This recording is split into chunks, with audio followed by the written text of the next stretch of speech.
एक बार आपने Indus securities का अकाउंट ओपन कर दिया, तो अब मैं आपको समझाने जा रहा हूँ कि आपने जो है कैसे ऐप यूज़ करनी है। इसकी ऐप जो आपने ट्रेडिंग के लिए यूज़ करनी है उसका नाम है टिक प्रो प्लस। ये ऑलरेडी मैंने इंस्टॉल किया है। आपने अभी प्ले स्टोर या एप्पल स्टोर में जो है ये ऐप डाउनलोड करनी नहीं है। अब मैं इस ऐप को ओपन करने जा रहा हूँ। आपको चाहिए यूज़र आईडी, पासवर्ड, पैन या डीओबी, तो आपको पता ही है आपका।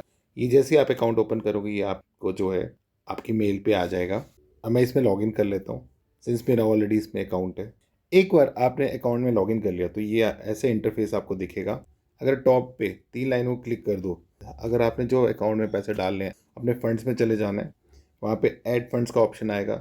यहाँ पे सपोज़ करो मुझे 1 लाख रुपए डालना है, तो मैं 1 लाख रुपए यहाँ लिख दूँगा। और जो अकाउंट मेरा लिंक मैंने किया है, जिस टाइम डीमैट अकाउंट ओपन करा, जैसे कि मैंने आईसीआईसी बैंक का अकाउंट इनको दिया है, तो आईसीआईसी बैंक के थ्रू मैं इधर नेट बैंकिंग के थ्रू पेमेंट कर सकता हूँ या फिर मैं यूपीआई आईडीज़ भी यूज़ कर सकता हूँ पेमेंट करने के लिए। इससे मेरे जो है इस अकाउंट में पैसे ऐड हो जाएंगे। वंस मेरे पैसे ऐड हो गए, अब जो है मैं स्टॉक पोजीशंस ले सकता हूँ। मैं क्या करूँगा, ऊपर सर्च का ऑप्शन है, सपोज करो मुझे लेट से एक्सिस बैंक खरीदना है, तो मैंने एक्सिस बैंक यहाँ पे टाइप कर लेना। अब आप देख रहे हो एक्सिस बैंक में आप बाय करना चाहते हो, B means buy, S means sell. मैं बाय करना चाहता हूँ तो मैं बी को क्लिक कर दूंगा। ऊपर आप देख रहे हो क्वांटिटी, सपोज करो मुझे 100 क्वांटिटी खरीदनी है तो मैं 100 यहाँ डाल दूंगा। सपोज करो मुझे मार्केट प्राइस पे, जो प्राइस में मार्केट में है उसी पे खरीदना चाहता हूँ तो मैं मार्केट पे क्लिक कर दूंगा। नहीं तो मैं अपनी मर्जी के भी प्राइस जो है इसमें डाल दूंगा। फॉर एग्जांपल इस समय एक्सिस बैंक का रेट अगर आप ऊपर देखो तो बीएससी में 1359 चल रहा है और एनएससी में 1358 चल रहा है। सपोज करो मैं 1358 पे नहीं, मैं 1350 पे खरीदना चाहता हूँ ये स्टॉक, तो मैं यहाँ पे 1350 लिख दूंगा। अगर दिन में 1350 से नीचे या 1350 स्टॉक हिट करेगा तो मेरे को ये प्राइस पे जो है स्टॉक बाय कर दे हो जाएगा। इसको हम लिमिट ऑर्डर बोलते हैं। अगला, अगर आप प्रोडक्ट की टाइप देखो तो आपको 3 ऑप्शन मिल रहे हैं, delivery, intraday and margin. Delivery में हो गया कि आप जो है स्टॉक लंबे पीरियड के लिए होल्ड करना चाहते हो, अपने पैसे से स्टॉक खरीदना चाहते हो। इसका कोई टाइम पीरियड नहीं है, जितना मर्जी होल्ड कर सको। जैसे कि अगर आप देखो आपने 100 शेयर्स लेने हैं और आपने मार्केट प्राइस लेट से क्लिक किया हुआ है, ठीक है, जिस प्राइस पे जो है इस समय स्टॉक चल रहा है, तो आपने 1358 का स्टॉक चल रहा है, 1358 इंटू 100 कर देना है, तो 1,35,873 रुपीज़ आपको चाहिए होंगे। इतना ही जो है डिलीवरी में पैसा चाहिए होगा बाय करने के लिए। ऑन द अदर हैंड अगर मैं ट्रेड सेम दिन बाय करना चाहता हूँ, सेम दिन नहीं सेल कर दूंगा, तो मैं इंट्राडे में जाऊँगा। ये रिस्की होता है, इसमें कोई डाउट नहीं है। इसमें आपको क्या है 27,185 ही चाहिए होंगे अगर आपने एक्सिस बैंक के शेयर बाय करना है, लेकिन सेम दिन में आपको क्लोज करना पड़ेगा। ठीक है, इसमें मार्जिन मिलता है ऑलमोस्ट 4 टाइम्स 5 टाइम्स मिलता है आपको मार्जिन ट्रेड करने का।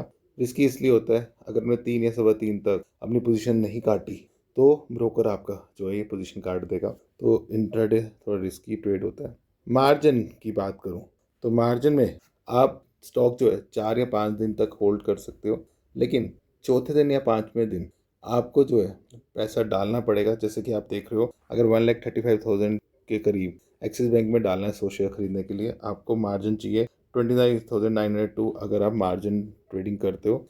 ये भी रिस्की होता है, इसलिए रिस्की होता है क्योंकि आप यहाँ पे ब्रोकर के पैसे ले रहे हो ट्रेड करने के लिए। अगर सौदा आपके अगेंस्ट चल रहा हो और आप पैसा नहीं दोगे तो ब्रोकर ने चौथे या 5वें दिन काट देना है। तो मैं आपको सजेस्ट करूँगा अपने डिलीवरी में बाय करना है। स्टॉप लॉस ऑर्डर क्या करता है, आप पहले से प्री डिटरमाइन कर लेते हो कि मैंने इतना ही लॉस करना है और इस सौदे से निकल जाना है, तो आपने जो है फॉर एग्जांपल ये स्टॉक 1358 पे चल रहा है, मैं कहता हूँ कि अगर स्टॉक 1340 के नीचे चला गया तो ये जो है सौदा कट जाना चाहिए, तो मैं इस तरीके से इसमें ऑर्डर डाल देता हूँ।